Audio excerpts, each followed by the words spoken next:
Bago ang inaasahang dagsa ng mga biyahero sa Semana Santa, ininspeksyon na ng LTFRB o ng Land Transportation Franchising and Regulatory Board ang ilang bus na biyaheng probinsya. Isang bus ang tinanggalan ng plaka dahil out of line o hindi sumunod sa ruta. Samantala, nakahanda na raw ang mga pangunahing expressway sa inaasahang pagdagsa ng mga motorista. May report si Bernadette Reyes. Tinanggalan ng plaka ang isang bus ng Victory Liner sa surprise inspection ng LTFRB sa Sampaloc, Maynila. Di raw kasi otorisado ang bus na gumamit ng improvised plate. Nang siyasatin pa ng ahensya, natuklas ang out-of-line green ng bus. Ayon dito sa desisyon na binigay ng LTFRB ay mayroong ruta lamang ng Baguio City to Olongapo City. Pero ito kanina ay kararating lamang at biyahe niya pumunta nga dito sa Maynila. So this is a clear case of an out-of-line operation. Itinanggi naman ng dispatcher na out-of-line ang bus. Legal yan, may ano yan. Na sa hindi malamang dahilan, yung driver kasi hindi pa nagre-report. Ilang estasyon din ng bus sa Santa Cruz ang ininspeksyon.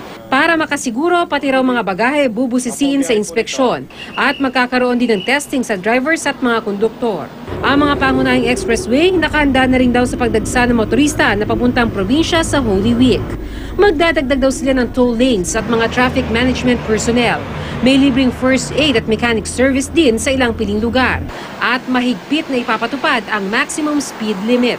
Yung nasa gitnang-gitna, yun po yung overtaking lane na pwede kang lumampas ng konti sa 100 dahil mag-overtake ka. Pero kailangan mong hindi magtagal doon. Bumalik ka kaagad doon sa second lane. Sa mga motorista, lagi raw tandaan ng glow baguettes o battery, light, oil, water, brakes, air, gas, early warning device, tools at self o ang kondisyon na magmamaneho. Si Randy Cese siniguro na raw na nasa kondisyon na ang sasakyan. Flat lang naman. Most of it tires. Hassle pero as may spare tire naman ako, so napapalitan ko naman po agad. I also have a brand new spare tire. Matapos ihanda ang inyong sasakyan, siguruhing naihanda nyo rin ang inyong sarili sa mahaba-habang biyahe. Dahil kung peak hours kayo babiyahe, tiyak na matinding traffic ang inyong susuungin. Normal cause of accidents na so far in our record, nagmamadali. And normally self-accident nga. Once an accident happens, nagkakaroon ng queuing, nagiging anxious yung mga pumipila, lalo silang nagmamadali, lalong nagkakaroon ng aksidente. Bernadette Reyes, GMA News.